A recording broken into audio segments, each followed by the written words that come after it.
Körpü.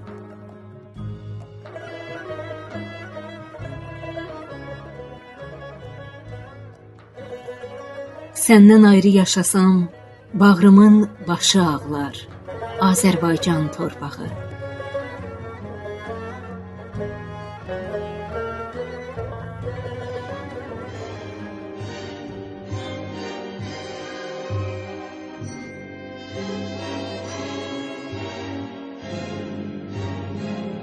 Körpü her zaman sözümüzü, söhbətimizi soydaşlarımıza yetirən, bizi qovuşduran bir yoldur.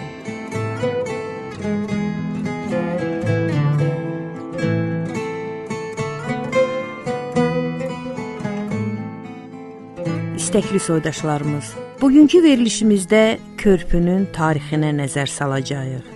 Bu tarixi yaradan, onun təməl daşını qoyan tanınmış bir ziyalımız, yazarımız, yazıcı jurnalist Akşin Babayev haqqdadır söhbətimiz.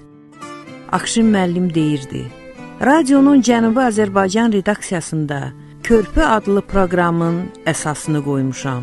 İstərdim bu verilişin yaranma tarixi barədə məlumat verim.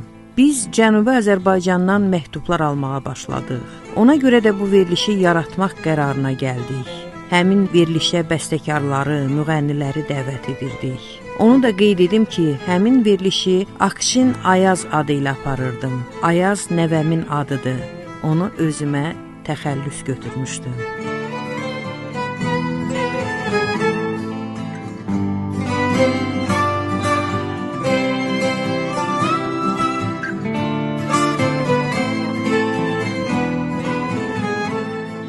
Əslində körpü öz məsləyi, əqidəsi ilə uzaq məsafələri aşdı, yaxın etdi.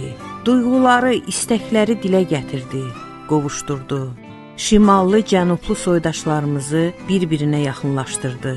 Çoxdan köz bağlamış yaralara sanki bir məlhəm oldu. Sözlə, sözün qüdrəti və gücü ilə. Sehirli efir dalğaları bu görüşü yaratdı və sözün əsl mənasında bir körpü qurdu. Onun qurucusu, bənnası isə bizim çox dəyərli qələm sahibi Akşin müəllim oldu.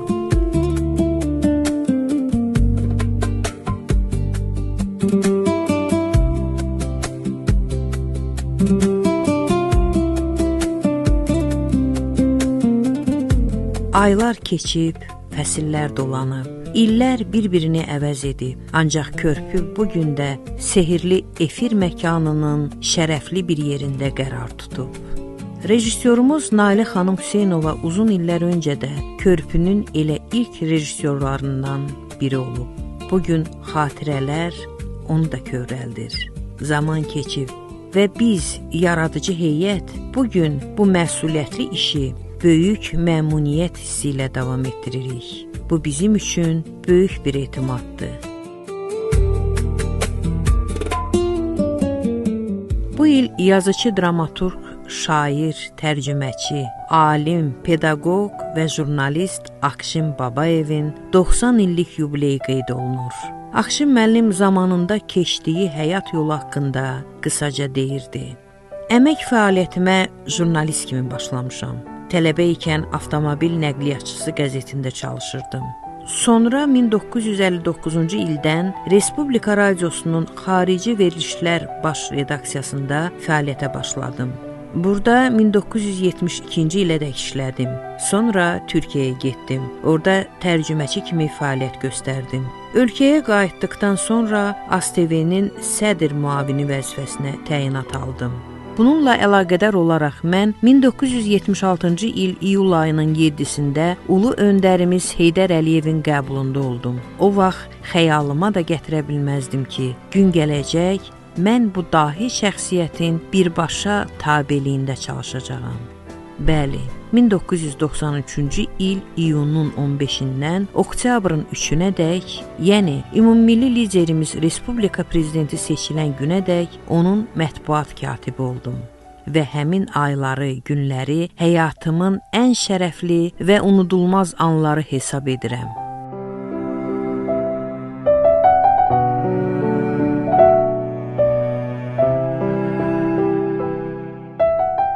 Yaradıcılığı və fəaliyyəti zəngin olan Akşin müəllim ömrünün müdrik çağında deyirdi: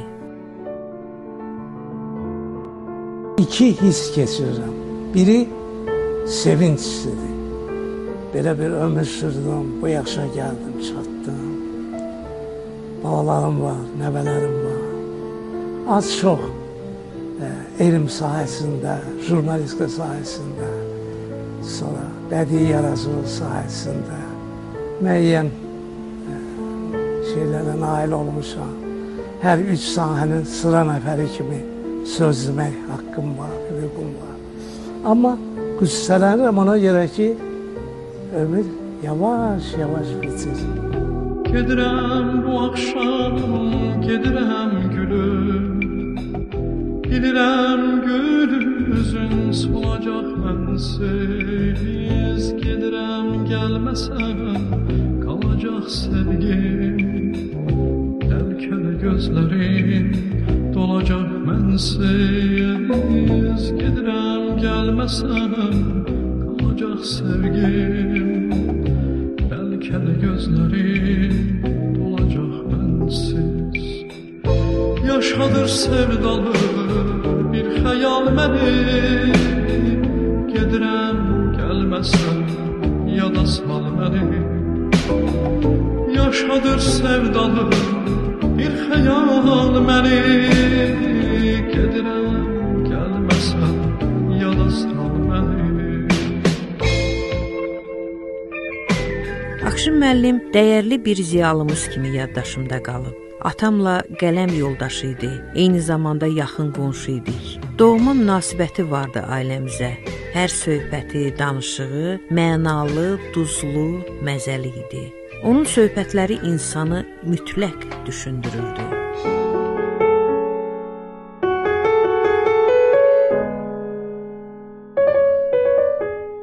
Akşin Babayevin qəlbində bir Nazim Hikmət sevgisi var idi. O deyirdi: Nazim Hikmət mənim idealımdır. Bütün ömrümü onun yaradıcılığına həsr etmişəm.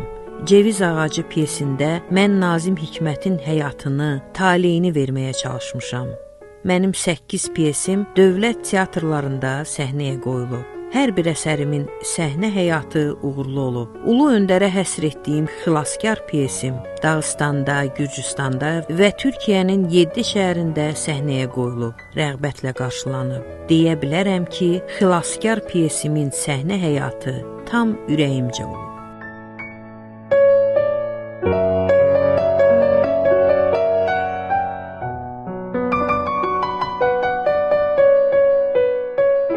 Akşin Babayev ən böyük arzusu haqda deyirdi: Yaşamaq. Ömür çox qısadır. Keçmişə baxanda hər bir hadisə mənə dünən olubmuş kimi gəlir. Nazim Hikmət demişkən, yaşamaq gözəl şeydir, qardaşım. Buruq saçlı bir oğlandım, dünəndi. Birdən-birə saçıma qar ələndi. Ömrüm günüm ağ dumana bələndi. Hardan gəldi? Hara getdi bu illər?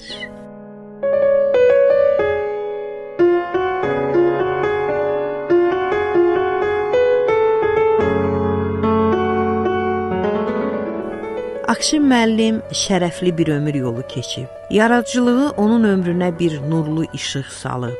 Talih ona 84 yaş ömür payı yazdı. Bu illər ərzində o qələmi ilə müxtəlif mövzulara toxundu.